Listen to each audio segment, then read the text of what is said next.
국회가 시작되었습니다. 그런데 정부 여당이 보이콧하고 나섰습니다.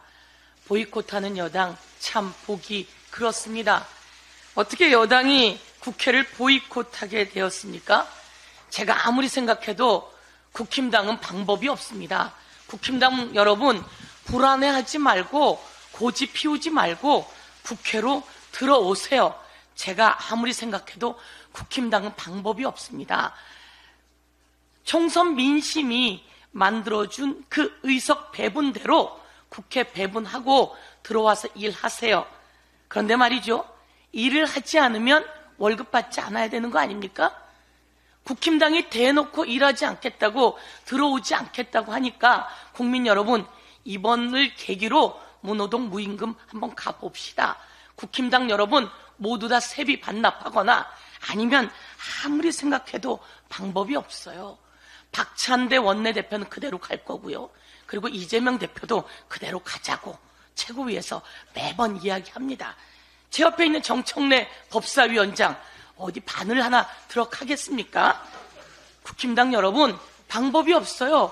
저보고 들어오고 싶다고 뒤에서 얘기하지 말고 밖에다 이야기하세요. 그리고 들어와서 일하십시오. 불안할 텐데 제가 오늘 공개적으로 제안합니다. 두 번째, 모두 이야기했습니다. 김건희 여사의 명품백 수수, 대한민국이 깜짝 놀랐습니다. 그 촬영하는 장면에 김건희 여사가 노란 휴지 놓고 명품백을 호호 하하 하며 받는 모습 봤습니다. 대한민국이 깜짝 놀랐습니다. 아니, 그렇게 돈이 많으면서 남편이 검찰총장까지 하고 그리고 대통령까지 하는 사람이 왜 그런 걸 받지? 라고 온 국민이 뒷이야기를 했습니다. 그런데 이거 청탁 있지 않았습니까? 청탁 있었고, 그리고 비싼 백 받았고요. 그리고 비싼 화장품도 받았고요. 그리고 그 주변에 질비하게 서 있던 사람들이 뇌물 내놓으려고 줄줄이 서 있었습니다. 이거 철저히 조사해야 하는 거 아닙니까? 그리고 대통령은 공직자로 그 명품백 받은 거 알았는지, 그리고 신고했는지 다 조사해야 되는 거 아닙니까? 그런데 권익위가 이것을 딱 72초 브리핑했습니다. 그리고 언론이 다 마감 직전인 5시 반에 왔어요. 정말 황당하지 않습니까? 도둑 브리핑한 권익위 그대로 둬야 되겠습니까? 권익위 위원장은 윤석열 대통령하고 79학번 서울대 법학과 동기랍니다. 이거 재척 사유 아닙니까, 여러분? 그런데도 뻔뻔스럽게 나와서 72초 동안 브리핑을 하면서 아무 문제 없습니다 라고 하고 기자 질문도 안 받고 도망을 갑니까? 도둑 브리핑 그렇게 하는 겁니까? 이제 국민 여러분, 번역이 모두 다 바꿔버립시다. 교체해버립시다. 이제 다 바꿔야 될 시점이 왔습니다. 제가 오늘 너무 슬픈 이야기를 하겠습니다. 자영업자들이 악소리가 납니다. 자영업자들이 악소리가 나고요. 그 화려했던 신촌 거리에 30여 개 가게가 있었는데요. 반이 텅 비었습니다. 임대한다고 내놔도 들어오는 사람이 없습니다. 공실 상가들이 늘어섰고요. 신축 오피스텔은 사람이 들어오질 않는다고 합니다. 그곳에 그 붐비던 중국인 관광객은 눈을 씻고 봐도 찾을 수가 없다고 합니다. 누가 도대체 이렇게 만든 겁니까? 많은 사람들이 얘기합니다. 대통령 된 지 딱 2년밖에 안 됐는데 대통령이 대한민국 경제를 이렇게 망가뜨릴 수 있습니까? 라고 이야기합니다.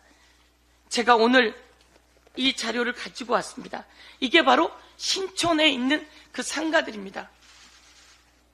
제가 다니던 이화여대 앞에 상가들입니다. 30여 개의 상가가 있는데요. 반이 문을 닫았답니다. 그리고 텅 비었답니다. 어려워서 돈을 빌렸을 때, 코로나 때 그래도 저리로 돈을 빌려서 1.8% 이자였다고 합니다.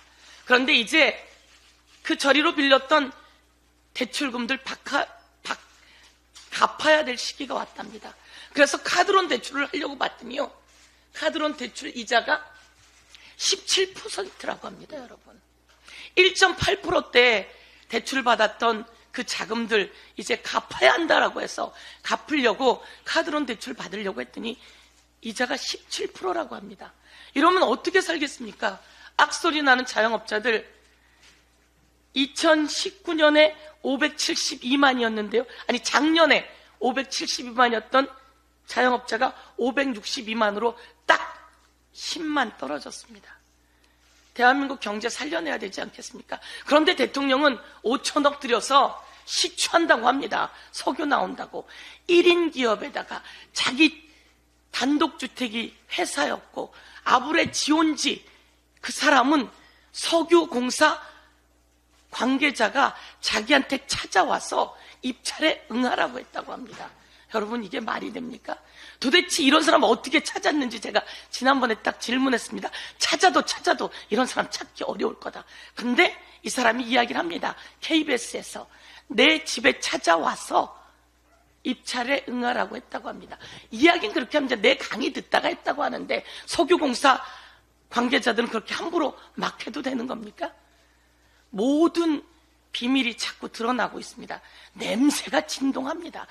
사기 의혹이 있는 이런 내용을 대통령에게 보고한 자들 전부 다 이제 국회에서 청문회 합시다. 그래서 낱낱이 밝혀내고 거기 들어갈 돈 이렇게 자영업자 살리는데 쓰라고 강력히 요구합니다. 제가 판넬을 하나 더 만들어 왔는데 피켓을 이게 좀 써먹어야 될 것 같습니다.